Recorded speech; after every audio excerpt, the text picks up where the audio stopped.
awesome. But he's on the roof of a building, and he's yelling at God. But God gets angry, and it's all rain. And I mean, it starts to look like a hurricane's about to hit New York. I remember that scene, actually. Yeah. It's awesome. And it's awesome the way they did it. And it's right out of, because they also kind of crossed with King Lear a little bit with how they did stuff. And it was just awesome the way that they did that.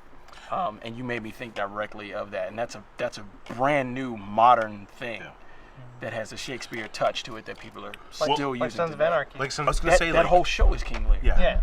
I mean, you look at like Ron, the Akira Kurosawa film, which is Shakespeare shouldn't work in Japan by all on paper, but then it does. It works so well within the Japanese culture. Even West Side Story, Underworld. The lichens. They're the Montagues. If it were possible, what would Smoking Aces be in Shakespeare?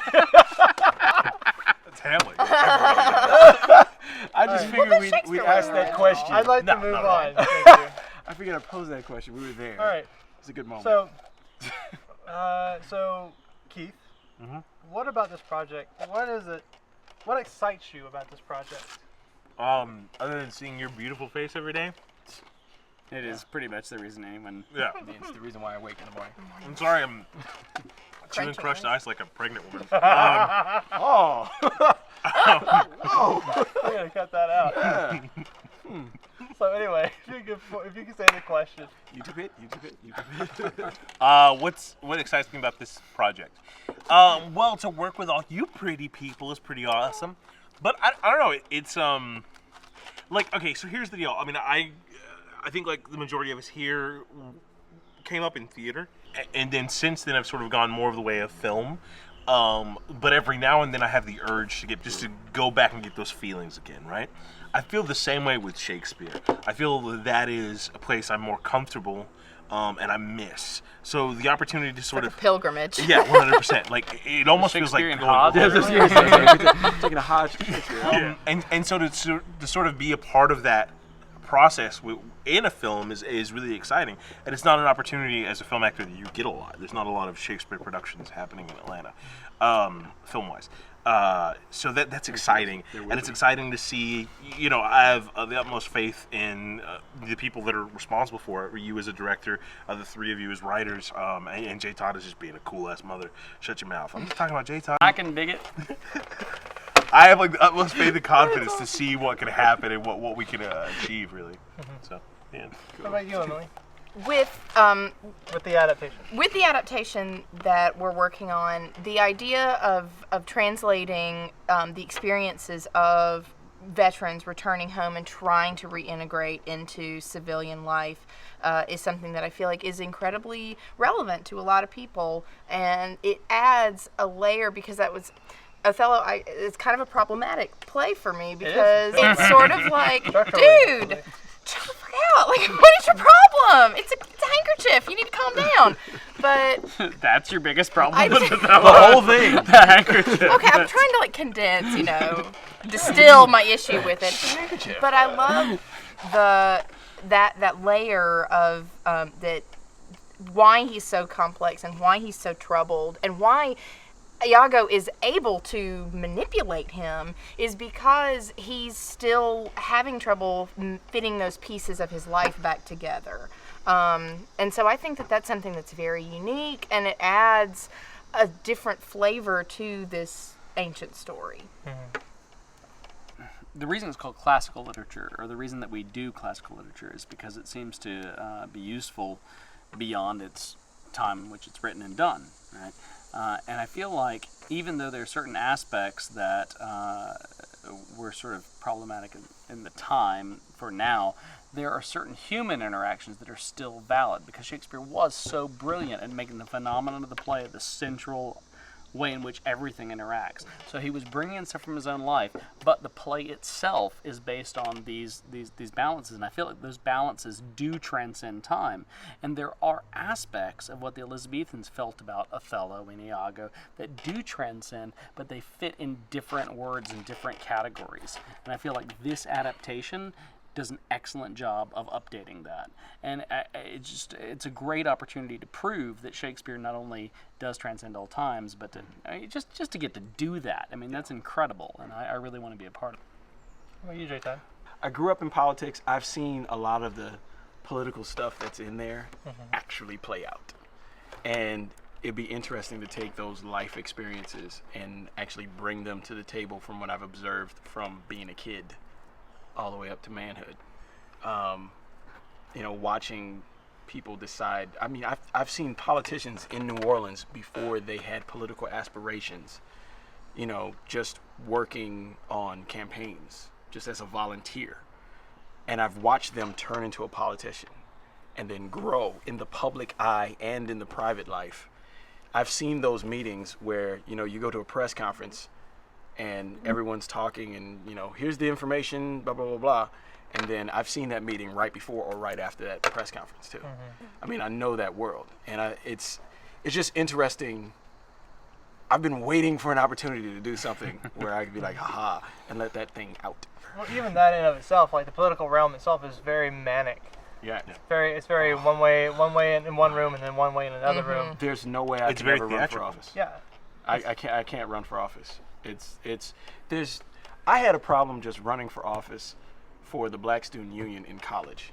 Because I was the parliamentarian. I had a friend who got me to run, and then another friend of mine was running, and I had to vote against my conscience for the betterment of the situation.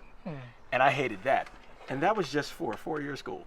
So imagine you know, having to do that, but you know, like this is Atlanta, 7 million people, right? Or the nation for that matter, right? It's a big deal, and you realize how much pressure is actually on somebody when, you know, it's something as small as, I mean, my father was a campaign manager for someone that was running for the school board. And I remember how stressed he would look, and it's just the school board. It's just a small district that you're representing, and it's the school board. It's incredibly important because, you know, education is extremely important, and it's an important position. But, I mean, I've seen the upside of it, and I've seen that downside of it. I've seen that stress. Well, what drove me to this project in particular, and this adaptation in particular, is Shakespeare and its politics and its all that stuff. But really, as we went into this process of cutting it and shaping it into what it is now, I think about, this is going to sound kind of weird, I guess, cornball, but the post 9/11 world, because like I was 18 when 9/11 happened. It was my freshman year of college, and that was kind of a turning point for everything that came after it, you know. And now we're in this day and age where 12, 13 years later, and it seems like, I don't know, I guess to me at least, that the entire world is kind of turned around on its head. These guys in the story have come home from war to this world that, you know, doesn't accept them in some way, and they can't cope with being normal anymore. You know, and to me that's kind of where we are. Is like we can't cope with being normal anymore. There's no kind of middle ground, and when you try to achieve a middle ground, it just drives you insane. I read somewhere that like 75% of our homeless are veterans. We have kids who are drafted into the military. They go and they serve and they do their duty, and then they come home, and most of them are broken people in some way or another, and we just can't accept that. Yeah. So, and that's really what drove me to want to do this, to see it through the gaze of the arts, I guess. Yeah. You know.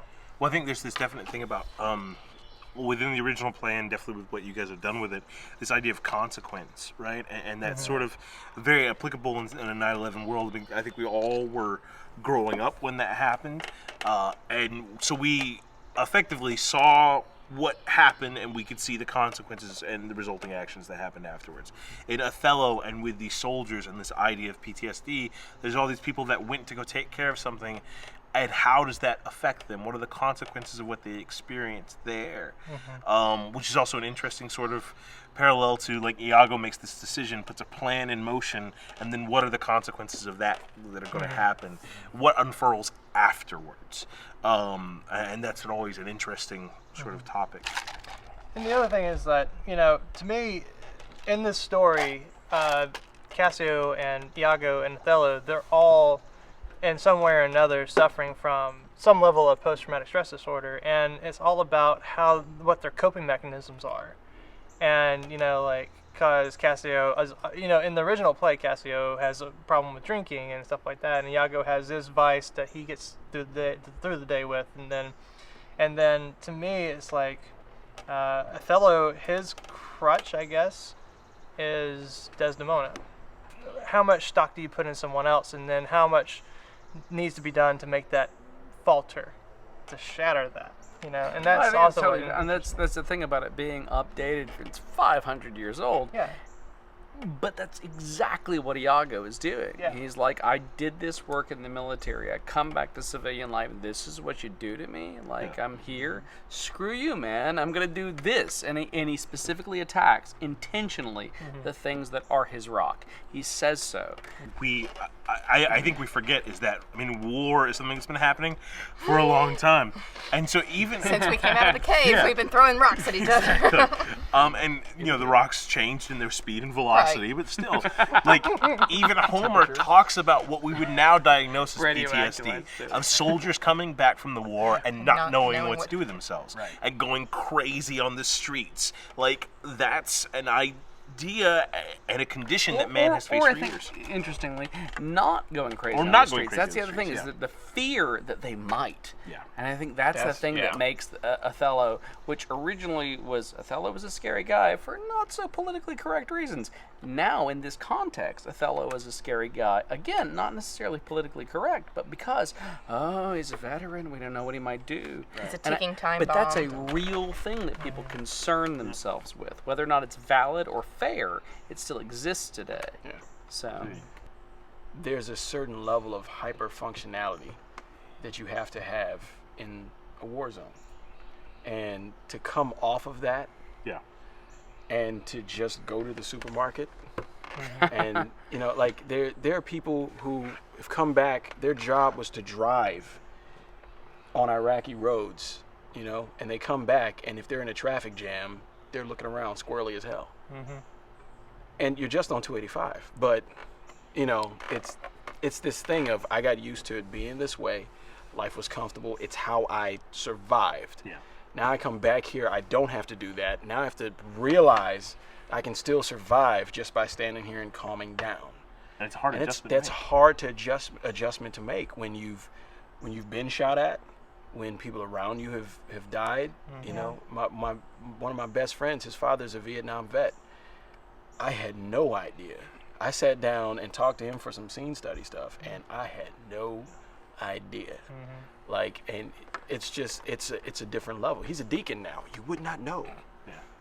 But the stuff it's like, it's a different level, and to come down off of that and make yourself completely functional the way people at home are, it's a different thing. Well, there's the Hemingway quote, to see war changes any man.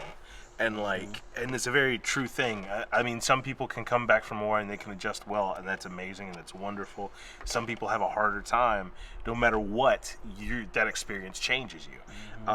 And it's something that needs to be, I think now, in this time, even more so, we need to acknowledge that there are all these people that have given such a sacrifice, and it's affected them. Like, it's not just the typical sacrifice you would think. Sometimes they lose a part of themselves, and that needs to be addressed. I think that's actually, because that's in the news a lot too. It's like, hey, what are we doing for the mental side of coming back? Right. And that is what this play is about. Nobody loses an arm, nobody loses a leg. But they lose so much in this play before it started, and you realize throughout the course of this play how much has been lost. And what was true 500 years ago is absolutely true now, and we still don't know how to deal with it. We're still not putting, mechanisms in place to help people deal with it. Yeah. So, look, Dave Chappelle, I know he's a comedian, but he said it best. It's too easy to call somebody crazy. You're dismissing anything that they're talking about. And a lot of times, it's not that somebody's crazy. They're just trying to fight to be understood. Yeah. Most of those times where it feels like someone would be called crazy, they're not really totally disconnected. They just what's interesting about they're damaged, and they can't express it in a way that someone else would understand it. And this adaptation, I think, specifically doesn't address one character's craziness or problems. All of them involved have had damage, and all of them are dealing with their interacting with one another. And that, I think, is definitely new and worth doing. Because obviously, I mean, look, the play's been around 500 years. Do something new with it. I feel like this is new. And yet it's not changing the language. It's still playing with the phenomenon that was set up by Shakespeare. Like, these things are still balanced. It's just redefining the context. Exactly.